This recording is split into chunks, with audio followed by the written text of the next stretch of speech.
नमस्कार, मैं हूं श्वेता सिंह और आप देख रहे हैं आज तक। इस वक्त की बड़ी खबर, महाराष्ट्र सरकार ने कोरोना पर नियंत्रण के लिए आदेश जारी किए हैं। पब्लिक ट्रांसपोर्ट और दुकानों को लेकर आदेश जारी किया गया है। बस, लोकल और मेट्रो में क्षमता से 50% कम यात्रियों को ले जाने को कहा गया है। जो बेस्ट की बसें हैं उनमें खड़े होकर यात्रा करने पर रोक लगा दी गई है। दुकानों के लिए टाइम टेबल जारी किया गया है।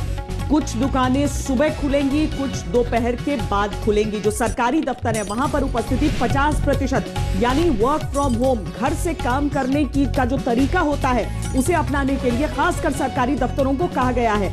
महाराष्ट्र में एक के बाद एक चूंकि मामले आने लगे, उस कारण महाराष्ट्र सरकार ने ये फैसले लिए हैं ताकि किसी भी तरीके से संक्रमण तेजी से न फैले। सरकारी दफ्तरों में 50% उपस्थिति का आदेश उसी क्रम में एक महत्वपूर्ण आदेश के तौर पर देखा जा रहा है।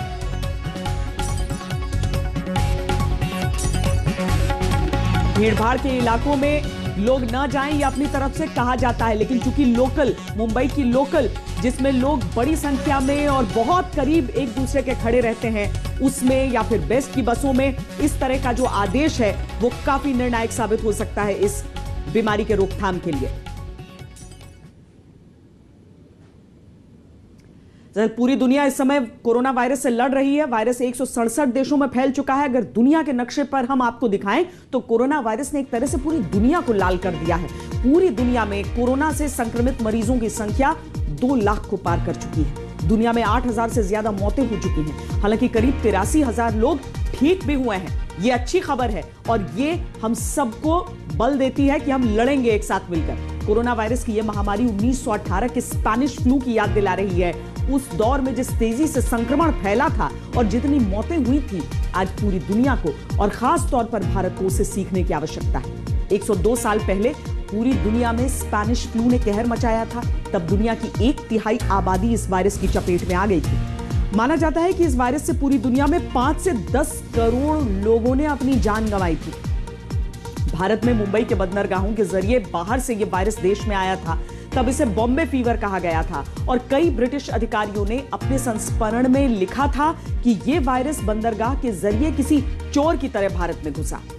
डेविड आर्नोल्ड नाम के एक रिसर्चर ने इस बात पर रिसर्च किया था कि 1918 में भारत में किस तरह स्पेनिश फ्लू फैला। डेविड आर्नोल्ड के रिसर्च के अनुसार स्पेनिश फ्लू की वजह से भारत में कम से कम 1 करोड़ 20 लाख लोगों की मौत हुई थी। इस वायरस ने सबसे पहले और सबसे ज्यादा असर बुजुर्गों और बच्चों पर डाला था और फिर 20 से 40 की उम्र के दायरे में जो लोग आते हैं वो भी इसकी चपेट में आ गए थे। 2020 के कोरोना वायरस की तुलना 102 साल पुराने स्पेनिश फ्लू से हर मामले में नहीं की जा सकती, लेकिन कई सकारात्मक सबक लिए जा सकते हैं। वो समय एंटीबायोटिक से पहले का था। तब किसी वायरस की जेनेटिक सामग्री निकालकर उस पर रिसर्च करना संभव ही नहीं था और न ही सफलतापूर्वक वैक्सीन बनाया जा सकता था। अमीर देश भी स्पेनिश फ्लू के आगे नतमस्तक हो गए थे। ऐसे में गरीब और उस समय गुलाम भारत के लिए अपने नागरिकों की रक्षा करना बहुत ही मुश्किल था। तब गुजरात में महात्मा गांधी भी इस वायरस से बच नहीं पाए थे। उस दौर में महात्मा गांधी की उम्र 48 साल थी और उन्हें दक्षिण अफ्रीका से भारत लौटे हुए 4 साल हुए थे। वायरस की चपेट में आने के बाद उन्होंने लिक्विड डाइट लेकर और आराम करके किसी तरह खुद को बचाया था।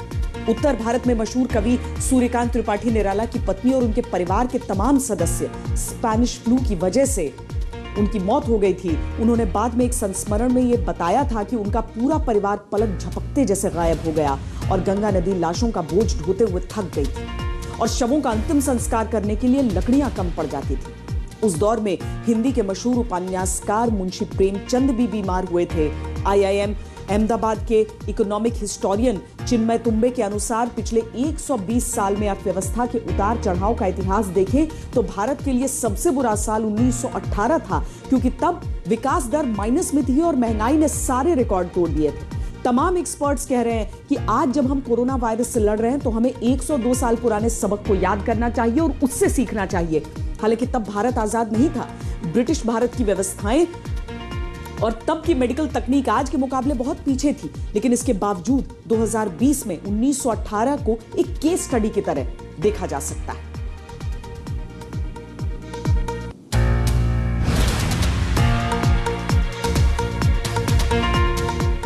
अब आपको भारत का आज का अपडेट देते हैं ताकि पूरी तस्वीर आपके सामने साफ हो जाए। भारत में कोरोना के नए मरीजों के कंफर्म केस में बढ़ोतरी हो रही है।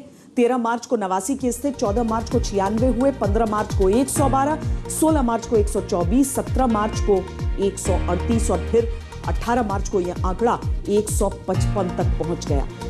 इन आंकड़ों में लगातार बढ़ोतरी हो रही है। महाराष्ट्र में सबसे अधिक पॉजिटिव केस सामने आए हैं, लगभग 44, इनमें से एक की मौत हो चुकी है। केरल में 27 मामले सामने आए हैं, हरियाणा में 16, यूपी में 17, कर्नाटक में 14, दिल्ली में 10, जम्मू कश्मीर में 3, लद्दाख में 8, तेलंगाना में 3, राजस्थान में 4, पंजाब में 1, आंध्र प्रदेश में 1, उड़ीसा, तमिलनाडु, उत्तराखंड में एक मरीज में संक्रमण की पुष्टि हुई है। कोरोना वायरस पूरी दुनिया में 8,000 से ज्यादा लोगों की जान ले चुका है।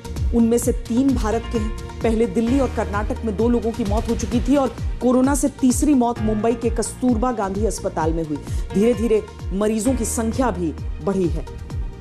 लोगों ने 60% रेलवे टिकट कैंसिल करवा दिए हैं।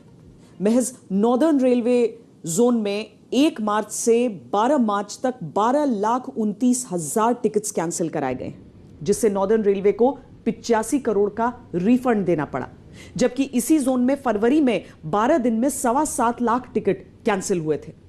रेलवे ने कम भीड़ के चलते 315 ट्रेनें रद्द कर दी हैं। मुंबई में फिल्म सिटी में शूटिंग रोक दी गई है। दिल्ली में चिड़ियाघर को बंद कर दिया गया है। देश भर के कई मंदिरों और दूसरे पूजा स्थलों ने अपनी तरफ से पाबंदियां लगानी शुरू कर दी हैं। वैष्णो देवी में श्रद्धालुओं के आने पर रोक लगा दी गई है। वाराणसी में गंगा आरती रोक दी गई है। शिरडी में साईं प्रसादालय को बंद कर दिया गया है। एक तरह से कोरोना का दृश्य ताला पड़ गया है, जो पूरे भारत में नजर आ रहा है।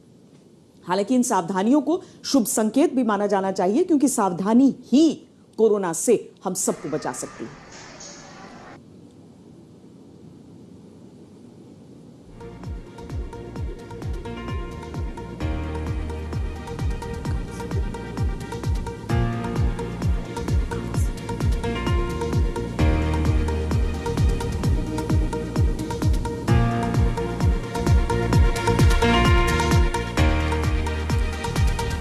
कोरोना से बचने के लिए चाहिए सावधानी और ढेर सारी जानकारी। इस समय डॉक्टर राजेश पारेख हमारे साथ, जो सीनियर डॉक्टर एम्स से हैं, राजेश मल्होत्रा, माफ कीजिएगा, doctor Rajesh Malhotra senior doctor AIIMS से हमारे साथ जुड़ गए हैं। डॉक्टर मल्होत्रा, बहुत स्वागत है आपका आज तक पर। आपसे जानना चाहूंगी कि जिस सोशल डिस्टेंसिंग की बात भारत में की जाती है, यानी कि समाज में दूरी एक दूसरे से बनाई जाए, अब हमारा जो ढांचा है, सामाजिक ढांचा है, वो तो हमें एक दूसरे से जोड़ता है, कहता है एक दूसरे से मिलिए जुलिए, सुख दुख में एक दूसरे से मिलिए। ये सोशल डिस्टेंसिंग कितना कामयाब हो सकती है भारत में?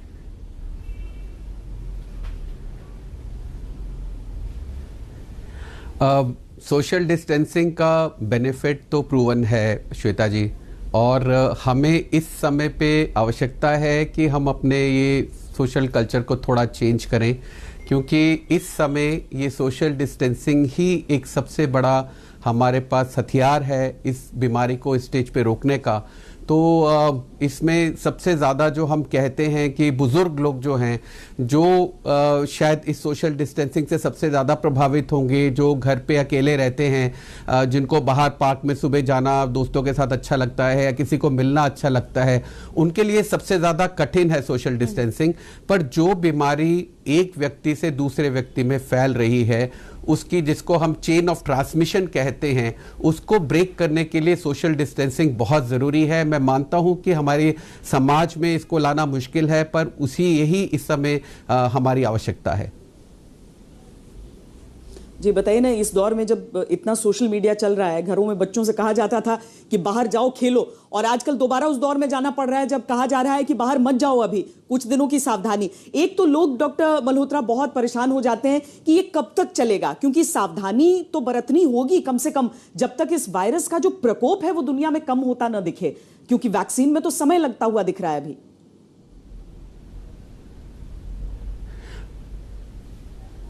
जी, एक जो स्ट्रेटेजी इस समय पे मानी जा रही है कि अगर हम जो नए केसेस हो रहे हैं उनको अगर कम कर दें तो भले ही थोड़ा ये ज़्यादा देर चल जाए, सीडीसी के अनुमान के अनुसार अमेरिका में ये जून के महीने तक चल सकता है। तो हम जो अभी बात कर रहे हैं कि 2 हफ्ते के लिए बंद कर दें, 3 हफ्ते के लिए बंद कर दें, ऐसी काफ़ी संभावना है कि ये ज़्यादा समय तक हमें ये एहतियात बरतनी पड़े। क्योंकि इसमें ऐसा है कि अगर बहुत जल्दी बहुत सारे लोगों को हो जाएगा तो हमारे हेल्थ केयर में प्रॉब्लम आएगी। इसको अगर हम स्प्रेड आउट कर सकते हैं, अगर उसकी जैसे मैंने कहा कि फ्लैटन दी पीक करते हैं, तो उससे इसमें जो है मैनेजेबल रहेगा। क्योंकि जिस समय बहुत ज़्यादा कोरोना वायरस के पेशेंट हो जाएं तो उस समय पे बाकी जो पेशेंट हैं जिनको केयर की ज़रूरत है, जिनको कोरोना वायरस नहीं है, वो भी प्रभावित हो जाएंगे। और अगर हम इसको डिले करते हैं तो वैक्सीन आने की संभावना भी बढ़ जाती है। और सबसे बड़ी बात यही है कि हमें किसी भी तरह से इसको इस स्टेज तक नहीं पहुंचने देना है जिससे कि हमारा हेल्थ केयर सिस्टम जो है वो बिल्कुल ही इसके सामने कमज़ोर पड़ जाए या इनसफिशिएंट पड़ जाए। डॉक्टर मल्होत्रा, जो पब्लिक ट्रांसपोर्ट है उसे कितना अवॉइड करना चाहिए लोगों को? क्या बसों में या फिर जैसे कैब्स, लोग कैब लेते हैं, बुक करते हैं ऑनलाइन और उसके बाद चले जाते हैं, लेकिन उसे किसी न किसी ने पहले यूज किया होता है, कैसी सावधानियां बरत सकते हैं लोग?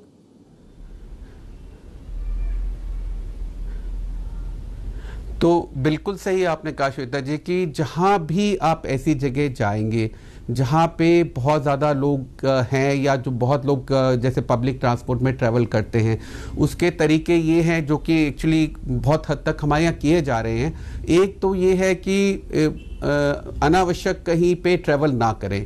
हमने अपने हॉस्पिटल में पेशेंट्स को सलाह दे दी है कि अगर उनको कुछ ऐसी रूटीन फॉलोअप के लिए आना है तो इस समय अस्पताल में आना अवॉइड करें, क्योंकि आपको पता है हमारे देश में एक पेशेंट आता है तो उसके साथ 2 अटेंडेंट आते हैं। दूसरी जो ज़रूरी बात है जो हर चीज़ पे लागू होती है वो ये है सैनिटाइजेशन।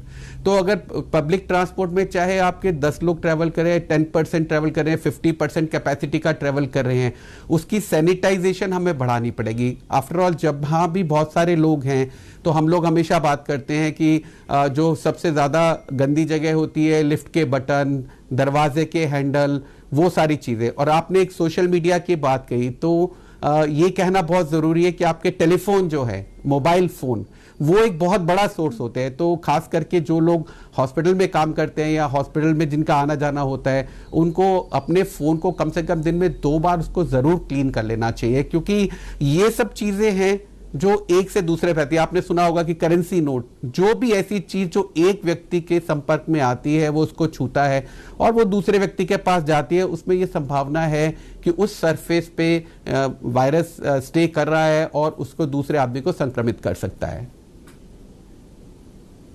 नहीं तो क्या प्लास्टिक मनी इस्तेमाल करें ऐसे समय में ज्यादा, या फिर ऑनलाइन ट्रांजैक्शंस पर लोग ज्यादा भरोसा करें?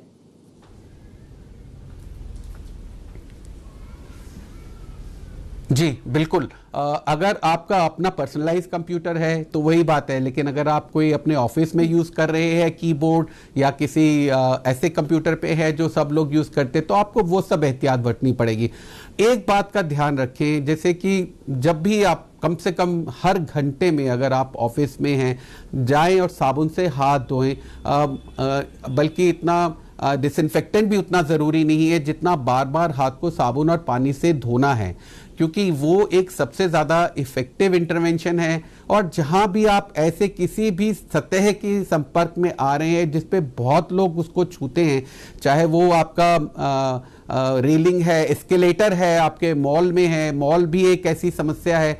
और दूसरी बात यह है, मुझे लगता है कि एक ऐसा समय है जहाँ सिविक रिस्पॉन्सिबिलिटी बहुत इंपॉर्टेंट है। अगर आपको बुखार है, खांसी है, जुकाम है, तो आप हेल्थ केयर जल्दी लें।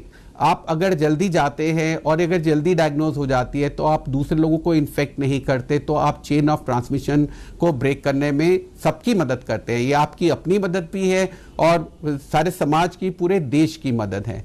इसी तरह से जहाँ भी अगर स्टाफ है, अभी हम लोगों ने हॉस्पिटल में भी ये सैनिटरी स्टाफ को बोला है कि जो फ्रीक्वेंसी है क्लीनिंग की उसको बढ़ा दिया जाए, सैनिटाइज करने की सर्फेसेस को उसकी फ्रीक्वेंसी बढ़ा दी जाए, क्योंकि ये ही एक हमारा सबसे, जो मैंने जैसे आपको पहले भी कहा, कारगर एक उपाय है।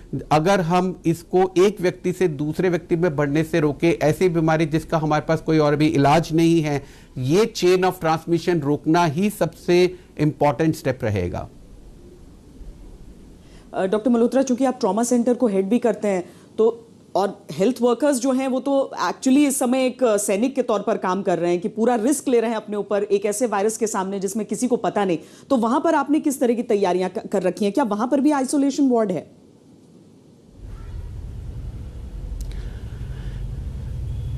देखिए, ऐसा है, जहां तक कि हेल्थ केयर वर्कर्स की हेल्थ और उनकी सेफ्टी का सवाल है, वो प्रिंसिपल्स पूरे वर्ल्ड में कॉमन है, हमारे एम्स में भी कॉमन है। हमें ये ध्यान रखना है कि हमारे हेल्थ केयर वर्कर्स जो है वो सेफ रहें।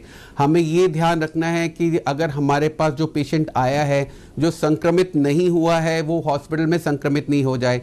जो संक्रमित है, इन्फेक्टेड है, वो अलग से आइसोलेट होके दूसरे को ना करे। उसमें सबसे ज़्यादा इम्पॉर्टेंट यही बात है कि अगर जो पेशेंट है उसको अगर सिम्टम्स हैं, तो वो, जैसा कि आप लोग सब अब इस समय तक तो सब जान चुके हैं कि 1 मीटर का डिस्टेंस रखना है, वो छींकना किस तरह से है, बाजू के ऊपर छींकना है या टिश्यू इस्तेमाल करना है। लेकिन मैं ये ज़रूर कहूँगा कि हेल्थ केयर वर्कर्स के लिए इस समय पे, जिसको हम पीपीई कहते हैं, वो सबसे ज़्यादा ज़रूरी है जब वो ऐसे पेशेंट से डील करते हैं जिनको कि या तो इन्फेक्शन है या इन्फेक्शन होने का शक है।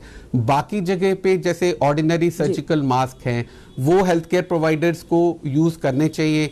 अगर कहीं भी इन्फेक्टेड पेशेंट है, उनकी सेफ्टी के लिए ग्लव्स, उनकी सेफ्टी के लिए गाउन्स। और सबसे इम्पॉर्टेंट श्वेता जी इसमें ये है कि आपके हॉस्पिटल में आपकी SOPs होनी चाहिए कि जहाँ पे आपने पेशेंट्स को आइसोलेट किया है, वहाँ पे PPE जो है वो किधर से वो पहनेंगे, वो जो खास करके जो गियर है, अटायर है, जिससे कि उनको प्रोटेक्शन करनी है, कहाँ वो उसको उतारेंगे, किस तरह से उनको आपने अगर मान लीजिए जैसे कि मास्क भी पहन लिया फॉर एग्जांपल, और अगर आप उसने मास्क को आपने बाहर से छू लिया या मास्क आपने ऐसा पहना ही नहीं ठीक से कि उसको एयर टाइट नहीं है, तो उसके अंदर वो, और आप जो है एक फॉल्स सेंस ऑफ सिक्योरिटी, जिस तरह से मैं देखता हूं कि हमारे समाज में इतने सारे लोग एक मास्क पहन के घूम रहे हैं, कोई पता नहीं उसकी क्या इफेक्टिवनेस है, वो ठीक से पहना भी नहीं हुआ, आधे समय पे लटका रहता है, तो उन सब का कोई लाभ नहीं है।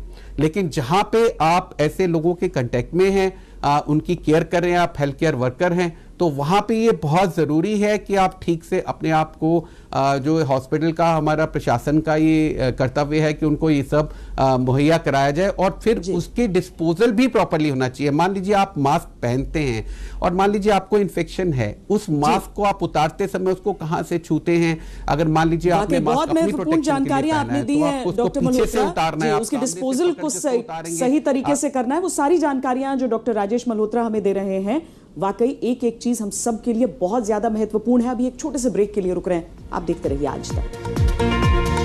प्रेजेंटेड बाय कैंट आरो, जो देता है सबसे शुद्ध पानी। को प्रेजेंटेड बाय माचो, बड़े आराम से। को प्रेजेंटेड बाय सेंसोडाइन, झंझनाहट से क्लिनिकली प्रमाणित राहत। Powered by Polycab wires, connection बचत का, कनेक्शन जिंदगी का। Driven by all new Creta, the ultimate SUV। Presented by Nerolac XL।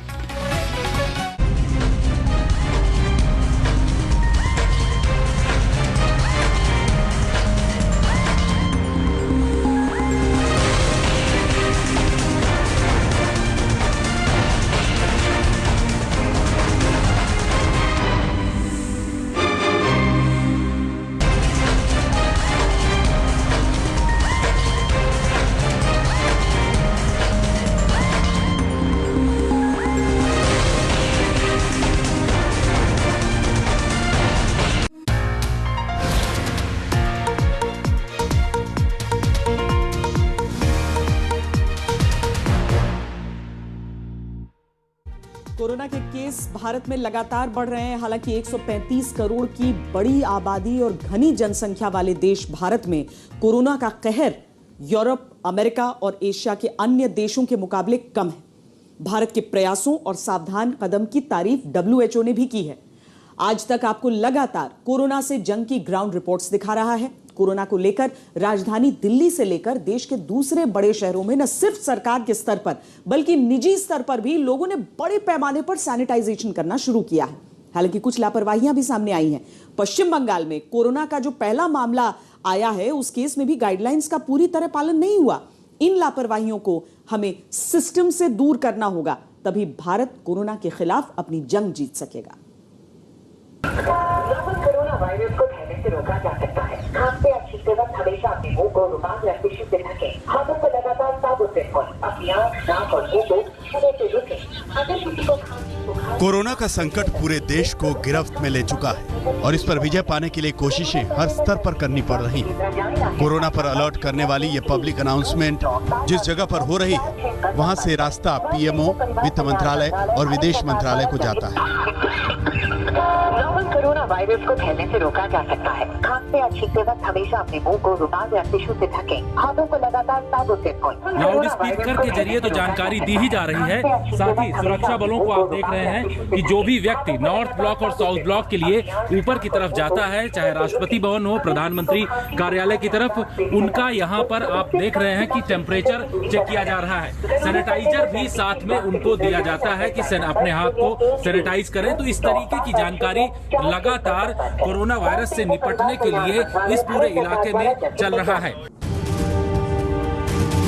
ये हावड़ा के पश्चिम बंगाल का सचिवालय नामन्ना है।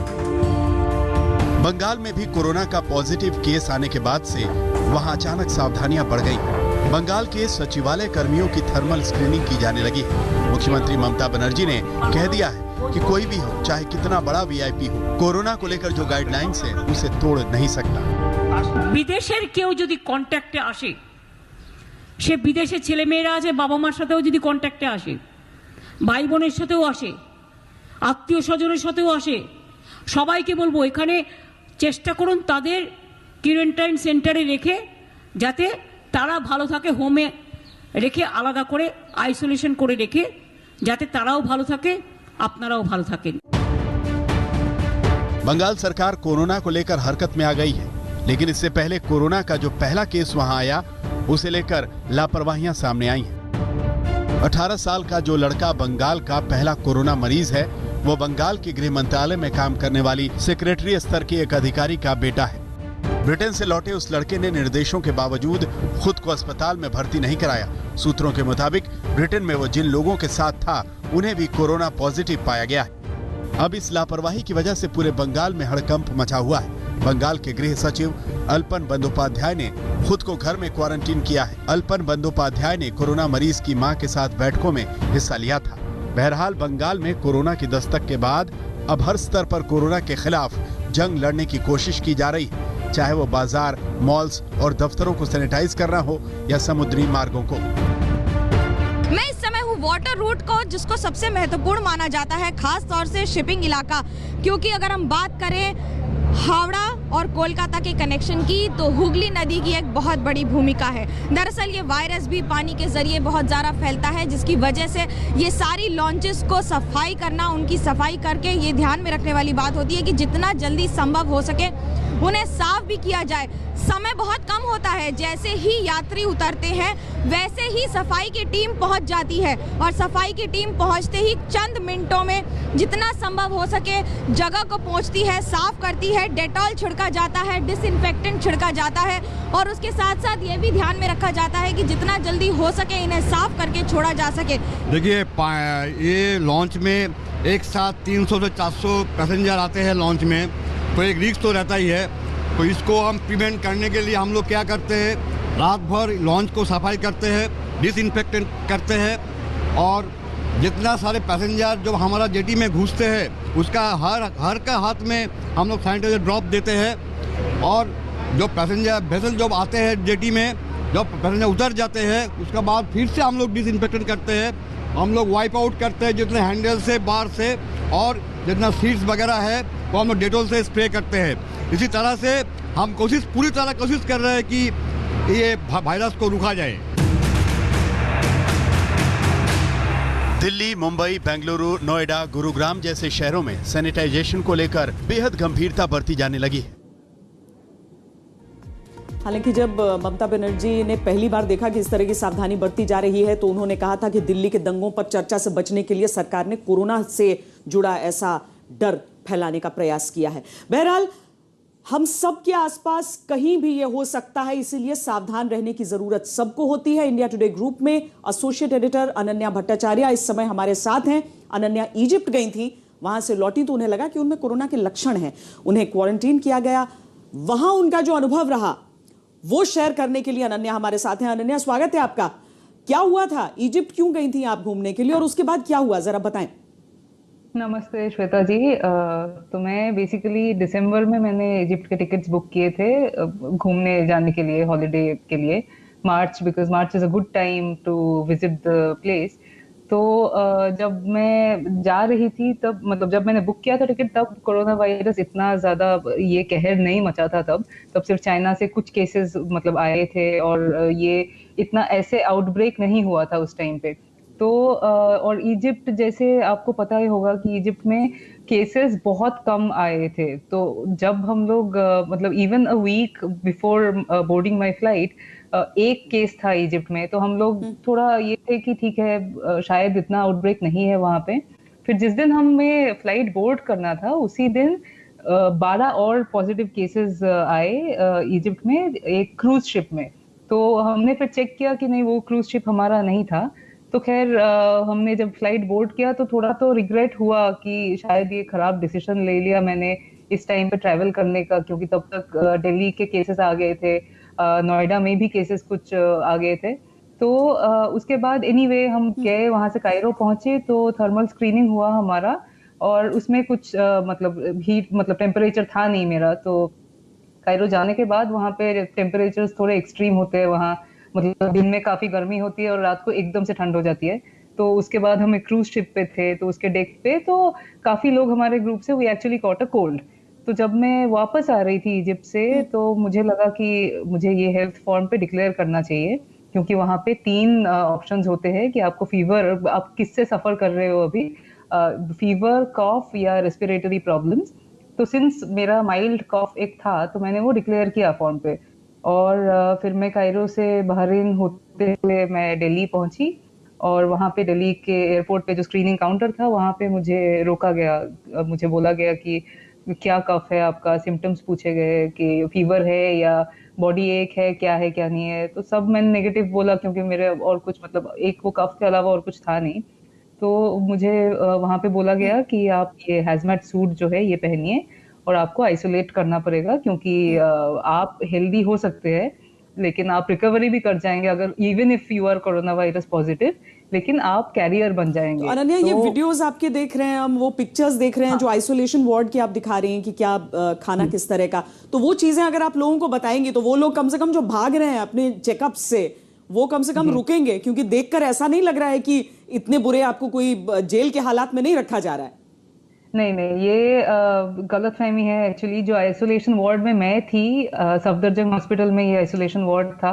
ये रूम बहुत ही साफ था, मतलब रूम में हर वक्त सैनिटाइज किया जा रहा था, रूम साफ किया जा रहा था। खाना जो था हर वक्त हमें, मतलब बैलेंस्ड डाइट, जो बैलेंस्ड मील होता है, तो जैसे आपका ब्रेकफास्ट में आप फोटोज में देख रहे होंगे कि there was an egg, boiled egg था, फिर एक फ्रूट था, मुझे जैसे एक बनाना दिया गया, फिर ऑरेंज दिया गया, और एक मतलब पोहा, दलिया, खिचड़ी टाइप का ऐसा कुछ था सुबह। There was milk, tea. उसके बाद फिर लंच में जो भी आपका दाल, चावल, रायता, ये सब भी था। फिर डिनर में तो बेसिकली जो खाना था वो एकदम बैलेंस्ड था। अब वहां पे आप हॉस्पिटल में हो तो you can not expect a lot, लेकिन उन हालातों में भी जो इन्होंने किया मेरे लिए, और जो ये लोग कर रहे हैं हर एक पेशेंट के लिए, हैट्स ऑफ टू देम। ये जो हमारे हेल्थ केयर स्टाफ है, ये जो हमारे डॉक्टर्स है, नर्सेज है, इतनी बार ये लोग आके चेकअप, जस्ट चेक करने के लिए कि आप ठीक हो, आपको फीवर तो नहीं है, बॉडी एक तो नहीं हो रहा है, कोई कुछ भी चीज की जरूरत हो तो हमें बताइएगा। मिनरल वाटर दिया गया मुझे वहाँ पे, सोप दिया गया, बेडशीट्स, डिस्पोजेबल जो बेडशीट्स है, सब कुछ दिया गया। और मुझे ये भी बोला गया कि देखिए हम आपको ज्यादा एक्सेसरीज नहीं दे रहे हैं, जैसे पिलो नहीं था, बोला गया, क्योंकि जब मैं बाहर निकलने वाली थी वहां से तो इनको ये सब जला देना पड़ेगा, क्योंकि they don't want the virus to go anywhere if I turn out to be positive. तो उसके बाद फिर 2 दिन मैं उस फैसिलिटी में थी, आइसोलेशन वार्ड में थी। वहां पे बाथरूम बहुत ही साफ था, एकदम मतलब ये कुछ कोई मतलब प्राइवेट एक और चीज, जैसे एयरपोर्ट पर, जैसे आज ही दिल्ली एयरपोर्ट की कुछ तस्वीरें हमारे सामने आई हैं। एक तो भारत की आबादी इतनी, ऊपर से ट्रैवल का प्रेशर, और ऊपर से एक ऐसी बीमारी जिसके बारे में कोई जानता नहीं है अभी। लोग बड़े नाराज हो जाते हैं कि क्यों ऐसा हो रहा है, क्यों वैसा हो रहा है। आप क्योंकि इस पूरी चीजों से गुजरी हैं, आप एक फॉरेन ट्रैवल करके लौटी हैं, आपको भी हो सकता है उस समय नहीं अच्छा लगा हो कि मेरे तो सिम्टम्स वैसे नहीं है। तो ऐसे में लोग क्या सही कर रहे हैं या हंगामा करके, या आपको लग रहा है कि ये ज्यादा हो रहा है? देखिए, ये बहुत ज़्यादा हो रहा है क्योंकि हम सबकी सोशल रिस्पॉन्सिबिलिटी बनती है कि हम ये वायरस, अगर हम इन्फेक्टेड हो या ना हो, अगर थोड़ा सा भी सिम्टम्स है हम में, या हम ऐसे कोई कंट्री से ट्रैवल करके आ रहे हैं जो कोविड-19 पॉजिटिव कंट्री है, मतलब इफेक्टेड कंट्री है, ये हमारा रिस्पॉन्सिबिलिटी बनता है कि हम आके ये डिक्लेयर करें, ताकि हम, क्योंकि किसी को पता नहीं है कि ये वायरस क्या कर सकता है, इसमें ये कैसा म्यूटेट होकर कैसा स्ट्रेन हो सकता है इस वायरस का। तो जैसे किसी का अगर इम्यूनिटी कॉम्प्रोमाइज्ड हो या किसी को कोई और बीमारी हो, ये बहुत ज्यादा इफेक्ट कर सकता है, and deaths have happened actually. तो जितना हमारा बनता है, हम हेल्दी है, ठीक है, हम यंग है, हमें लगता है कि कुछ नहीं होने वाला है, सिर्फ एक कफ है, लेकिन आई वुड सजेस्ट कि आप जाके स्क्रीनिंग तो करवाइए, आप टेस्ट तो करवाइए पहले, आप देखिए कि वेदर आप पॉजिटिव हो या नेगेटिव हो, वो बात की बात है, लेकिन ये आपकी रिस्पॉन्सिबिलिटी बनती है कि आप नहीं चाहेंगे कि आपके घर पे पेरेंट्स है, ग्रैंड पेरेंट्स है, उनका अगर इम्यूनिटी कॉम्प्रोमाइज्ड हो या उनको तबीयत उनका खराब हो, आप नहीं चाहेंगे कि किसी और पर आपकी लापरवाही का असर पड़ जाए। बहुत शुक्रिया अनन्या भट्टाचार्य, हमसे जुड़ने के लिए, अपने पूरे अनुभव को साझा करने के लिए, ये तमाम तस्वीरें हमारे साथ शेयर करने के लिए, क्योंकि जितने भी लोग हैं जो बाहर से ट्रैवल करके या तो एयरपोर्ट पर इस तरह की चीजों का सामना कर रहे हैं, उनके मन में कोई भी आशंका नहीं होनी चाहिए। इस लड़ाई को सबको मिलकर लड़ना है। एक ब्रेक के लिए रुक रहे हैं, आप रहिए खबरदार।